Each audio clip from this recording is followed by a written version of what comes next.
Hello everyone, welcome back. My name is Abdi Shirem Said, and here with us today we have the Future Pillars organization, and we will be having with them an interview on the growth and the things that they are doing out there in the coast in the Mombasa region, in Mombasa County as well. So welcome back, and let's start with you right here, and you can introduce yourself, and then we'll be the next one to introduce. Let's start with you.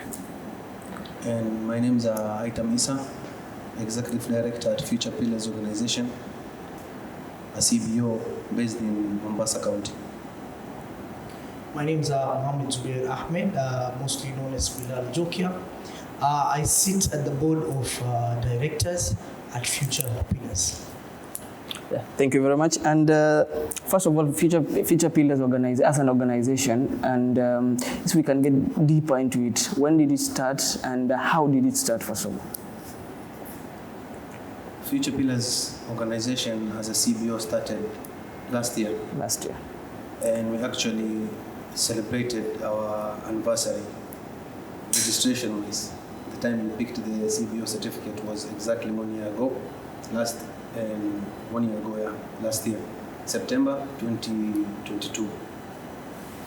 And this CBO started as a vision, just trying to see that we can impact change and we can impact hope to the community through our programs.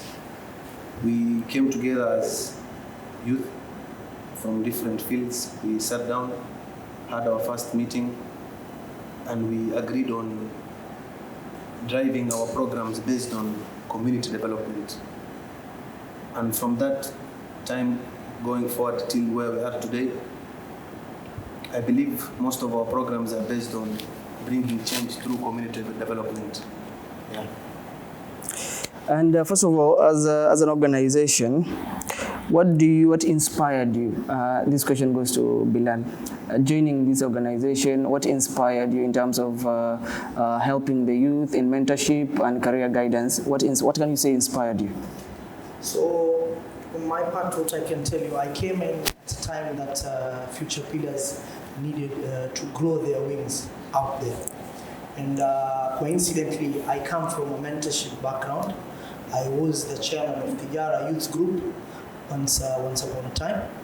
Then, when I contacted Samir, I said that Samir is one of our board members, and I contacted him and said, "You're doing a wonderful job."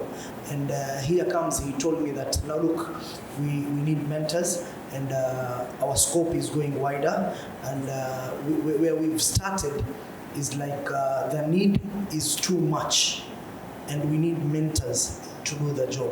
So from me coming about the background that I have, so I said, now look, yes, there is a need for me to come and at least help people. But when I came and when I joined, where we are today, we come from what can we say this? We come from a place where we saw that these kids really need mentorship because we started with Alidina. So Alidina was once a big household name in Mombasa, but now the stakes have dropped. So now we got inspired, and the kids were really responsive. The teacher who invited Future Pillars there, they were so responsive, so that we got that morale as well. So that's what I can say. Yeah, well, you mentioned Alidina. I think they celebrated their 100 years anniversary just a couple of days back, or weeks, as I can say. And let's come to the point of what the success that you have right now as an organization. How many schools have you gone to and given career guidance and mentorship programs? How many schools can you say literally? Haytham.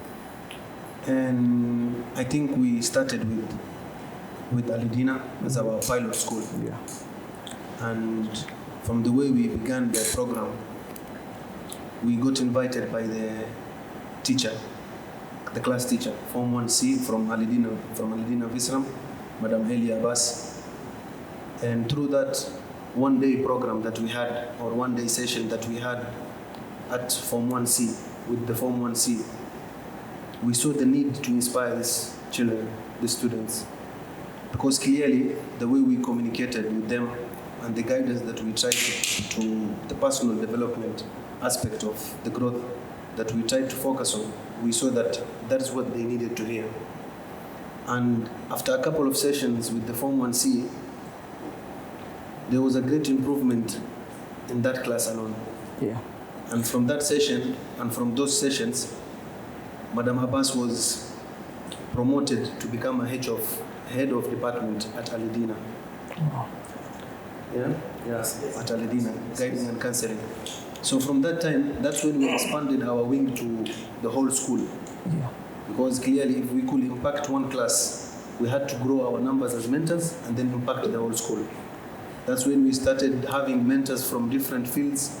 We did a background check on each and everyone who tried to join us. We made sure that they are following our curriculum, because we have a curriculum. It's a curriculum-based mentorship. We don't just pick random topics. We are guided through a curriculum. And the success story that came out from these efforts is we clearly could see results from performance, from discipline, from the way the students could carry themselves, from response from the parents, from the head teacher. So this was a success story from our side. It was a 6-month mentorship program that covered the whole of Alidina. Results improved, discipline improved. We had positive feedback from the behavior of the children at home. So that is one of the success stories that we can tell from our mentorship program at Alidina Visram.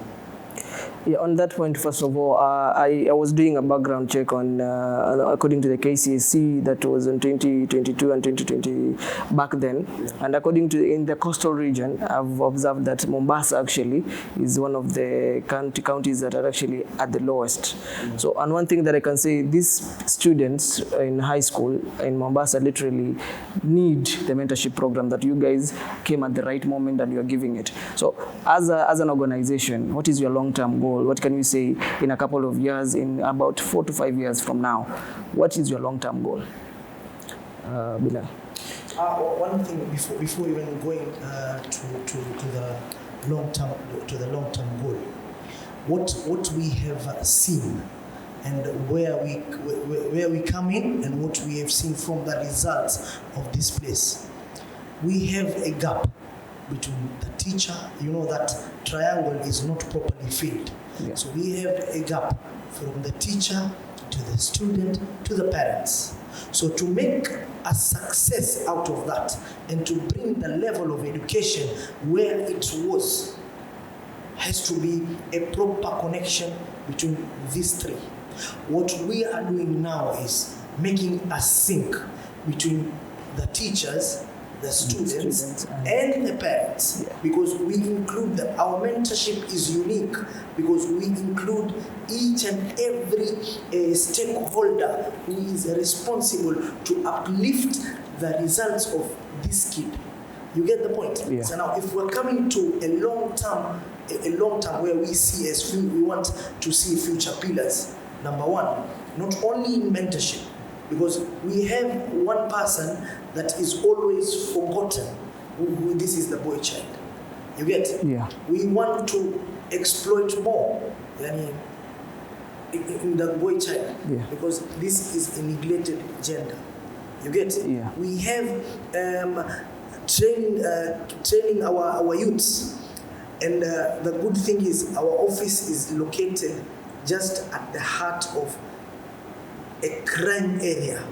That is what I can say because it is portrayed to be a crime area. You get? Yeah, so now, what in Old Town, yeah, Old Town. Where recently a lot of people have been, these gangs coming in, portraying that Old Town is a criminal area or something. But we have, kusema kweli, Mwenyezi Mungu ameturuzuku kutupa bahati, and we've got that place. So transformation will start from charity begins at home. Because we come from there. I come from Old Town. Haytham comes from Old Town. You see? So if we are running an organization like this, our main agenda should be what are we going to do at home? So one of our long-term goals is to reform our place as well. So I think ED can put more on our long-term goals as well. And on our long-term plans that we have our our organization is focusing on different SDGs, and we are guided by that. So our current focus is on quality education, and I think I will focus more on that. For the long-term plans that we have under quality education, we have seen an opportunity to partner with the Mvita Education Committee, and it's under the office of the MP, Mvita constituency, Mr. Achele. So the MOU, or the partnership that we want to focus on, is how do we expand our mentorship program across Mvita constituency, because the efforts that we are putting in is time consuming, in the sense when we do a mentorship, the unique thing about our mentorship, we don't do mentorship, or we don't call mentorship based on one session or two sessions, because we want to invest in the school, see the performance, do an analysis, get to know the teachers, see how we can holistically approach the quality, improving the quality of education in our schools. So based on our numbers as members, we are not sufficient to cover the whole of Mvita constituency. So the long-term plan that we have is to sign an MOU with the board, with the Mvita Education Board, and see how we can reach the 17 schools in Mvita constituency, because that is where the need is taking us. Because one thing that we have realized among the youths of Mombasa, and especially those in high school and primary, we have high rates of dropout, poor performance. So whatever the results is showing is not something we have to ask ourselves, why are we poorly performing in education? So the why is now bringing us to the solutions. How do we improve the performance of these students? And what we have realized is what these students lack is role model, because some of the students, they don't even see their parents as role models. Yeah. They don't even see their teachers as role models. So that familiarity that they have with their teachers and with their parents, when we have men who come from outside, there is that hope in them, or there is that spark in them. When we talk to them, they feel that there is more to this world than what they see. So for the long-term solution is we want to improve the quality of education, not just the constituency, but the whole of Mombasa. From the SDG of the quality, we want to move to other programs whereby we want to create a youth that is skilled under the SDG of decent work and economic growth, digital skills, literacy. So I think most of our programs is going to be based on the youths and how to improve the community through empowerment programs. Yeah, okay. Let's move on to the side of the SDG 3, that is the good health. And one thing that I can say is Mombasa as a county is basically one of the counties, I think according to the NACADA, it showed that in terms of drug abuse and all that, it is one of the counties that is up there. So as an organization, basically on the side of good health, who is ready to do something about the good health and quality education in terms of what you've just mentioned, what can we say in terms of good health we can do to the county in Mombasa? Let's start with Bilal. Baby, I'm not well versed in the SDG 3 with the health, because I will say something which is contradictory. Yeah. So Okay. I fear that. Yes. Okay. And under SDG 3, we have a Dr. Noor, who is guiding us. Yeah. And the work plan that they have established for us as an organization is we want to focus on the mental health. Yeah. And also the aspect that you've mentioned about NACADA is true. Drugs and substance abuse it's a prevalent case in Coast Region. Yeah, Coast Region. Yeah. And mental health, drugs, depression, all these things are related. Yeah. Because what you get to find is, from what we have seen, we have seen students who consume drugs, and then that's how they drop out of school. Yeah. So we came to realize that the only way we can talk to these kids is through that program of the mental health discussion, whereby we have to guide them on how to think, on how to abstain and from the substance abuse. And I think our efforts we have reached out to Reach Out Center for areas of partnership, and we would like to be guided by what the efforts that they are doing currently. Yeah. And we are also looking at branching out to reach to the county government of Mombasa through their departments. And I think the main reason why we are actually facing dropouts and the high rates of dropouts in high school is because people, the students, they opt to stay out of school, and the next thing that you are guaranteed that they will do is use drugs. Use drugs. Yeah. So we just want to break the chain whereby we don't want to keep the students out of school.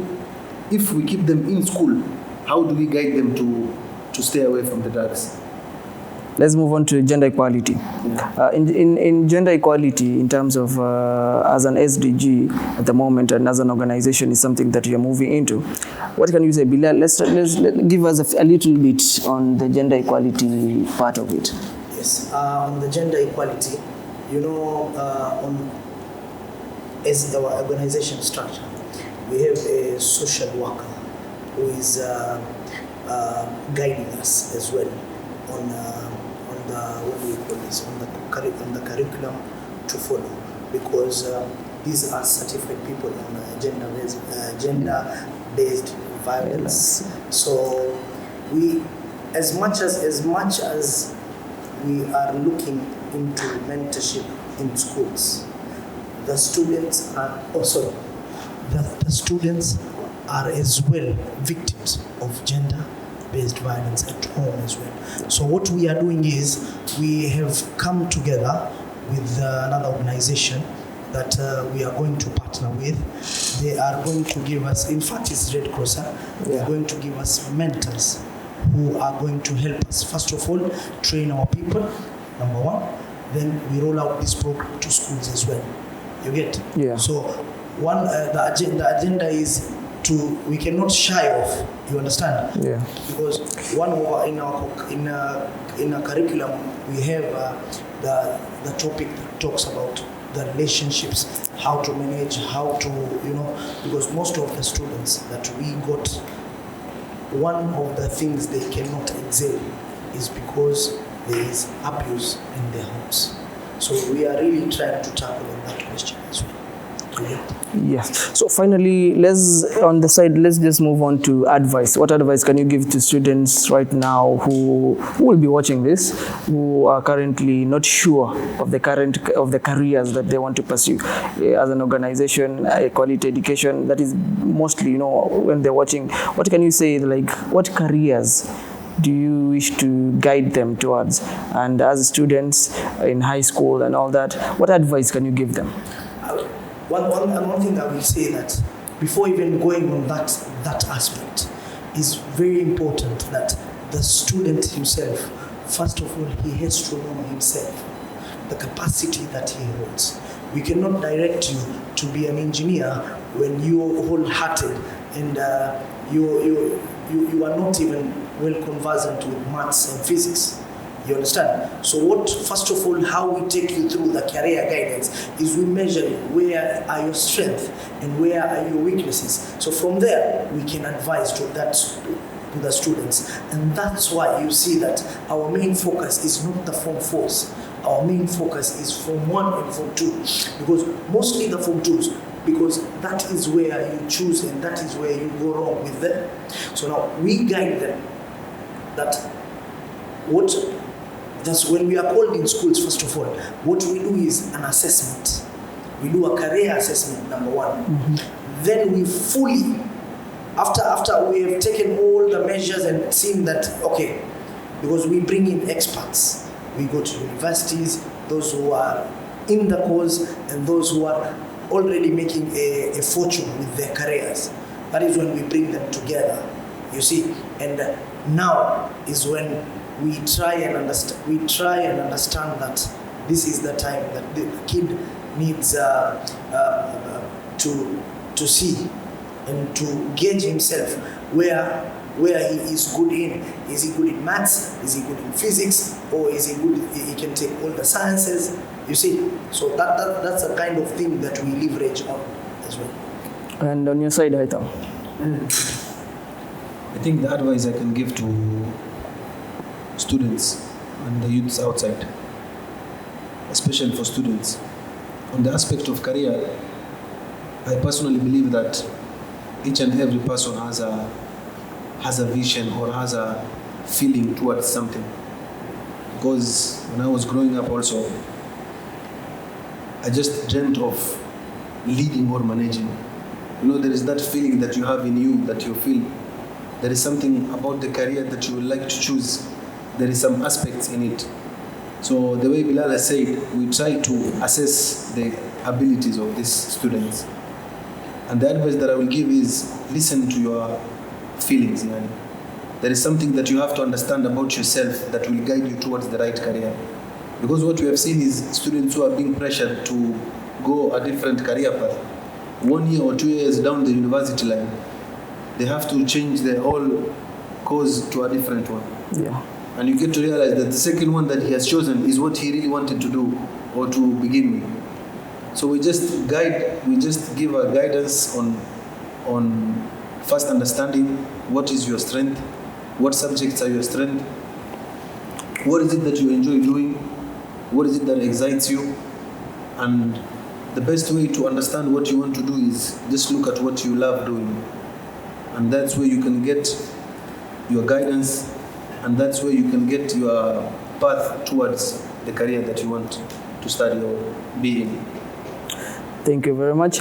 And first of all, there's this question that I wanted to ask. As an organization, what can you say are the challenges that you have faced in terms of coming against this, in terms of achieving the quality education? What are the challenges that you have faced as an organization? I will mention one, then I'll leave the ED to mention more.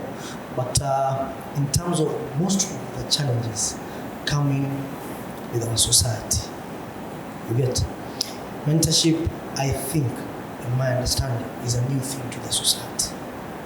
You get? Yeah. Because we have a mentality in our culture that babako mwenye hamsoma, wewe ukisoma utafanyika nini? Yeah. You get? Yeah. So to change that mentality, because it's already in the child, you know.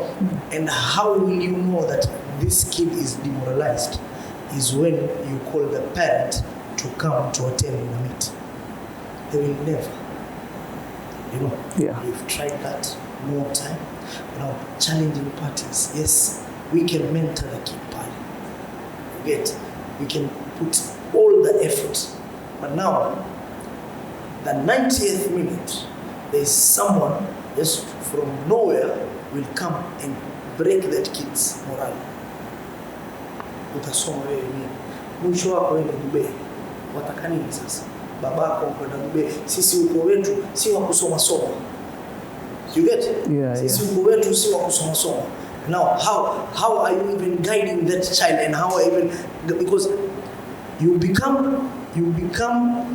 are a product of the environment, or you are a product of where you come from at home. You see, if your home is chaotic, wewe ndio utakuwa mtu fujo. You get? Yeah. But if your home comes with a background that people understand themselves, you will be well, you know, in front of people. You are well oriented.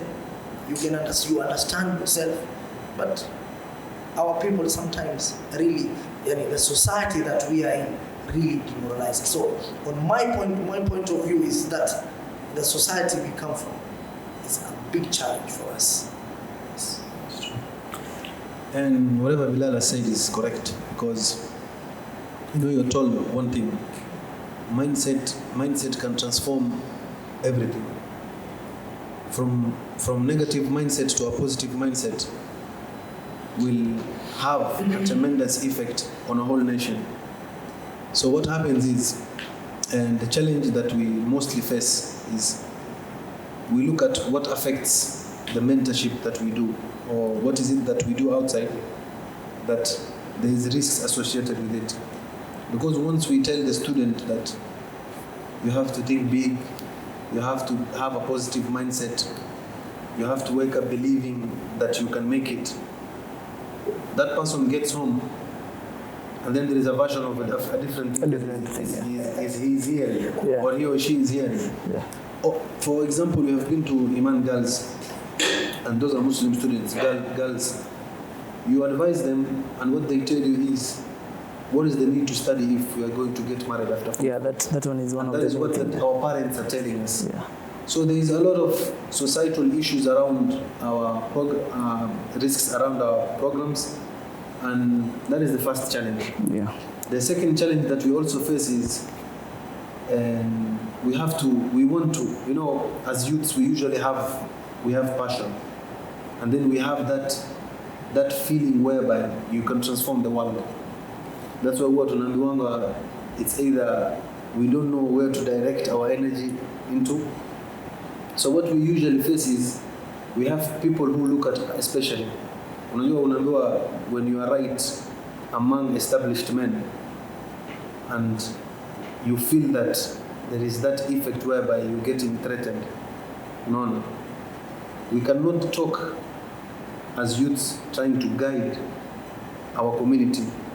People view us differently. Yeah. Because people think that we have hidden motives in what we are doing. Mtu anakuambia vijana wamekusanya, they will break up very soon. There's a lot of things within you guys. So I think that these issues whereby the community is not receptive in what we do. Yeah. And that disbelief, there's a disbelief kwamba that vijana can come together for a good cause. That's why we are mostly called hecklers. Tunaambiwa vijana ni hecklers. No, that is something that really affects me. I think one of the most challenges that I usually face is how do we change the mindset of those people above us to see that whatever that we are trying to do is to change this nation. Forget even Mombasa. What we want to do is transform this country, because what we have seen, and from the studies that I've done on mindset, I have seen a whole nation transform just because the president had a positive mindset about the capability of the country. So, and that is what we want to instill in people, that is what we want to instill in students, that is what we want to instill in community members. So if people think that youths are hecklers, we have come to change the narrative. Yeah. So before we wrap it up, what is your call to action for the listeners who will be listening to this one? What is your call to action? What can you tell them after hearing about your organization? What kind of what news do you have for them, or what would you like to tell them? What is your call to action for the listeners? So for the people, number one, I would like to, our organization is a welcoming organization. Yeah. You get? And we are a humanitarian project. Whoever feels he can inspire people, he has what it takes. Tunawaomba tafadhali, we have our offices, we are having our launch this 23rd. Tunawaomba mwanzo muhudhurie, come and see what we offer, and we are really welcoming you. Tuje pamoja so that we can transform not only Mombasa, but we transform Kenya as large. Thank you. And you, Haytham? And my call to action is the same thing. First, as an organization, what I would like to tell the community members and everyone else out there, be part of us, volunteer. We are an organization that is willing to collaborate with everybody, and we want to have a pool of resourceful people, especially the youths. And two, we are welcoming you to the ground launch of our office at Fort Jesus, 23rd September on a Saturday, 9 a.m. to 11 p.m. And third, as an individual, what I would like to tell the listeners is, especially the youth again, the fate of this country lies in our hands. Yeah. That is something that we must realize now. Yeah. Because the world is changing. Now this is the generation that is coming to take control. And it is in our hands to take controls of our fate. Because for a long time we have left this country to different people. Yeah. People who do not have the interest of the people at heart. But now, the way I've said it, the youth that you used to call hecklers and those who have been called hecklers before, this is now the time to come together and transform this country, transform our Mombasa County, and transform our own lives. And the sort of community that is surrounding us. Thank you very much. It was nice having this conversation with you. And to the viewers out there, on Saturday from 9 a.m. to 11 a.m. See you at For Jesus. Thank you.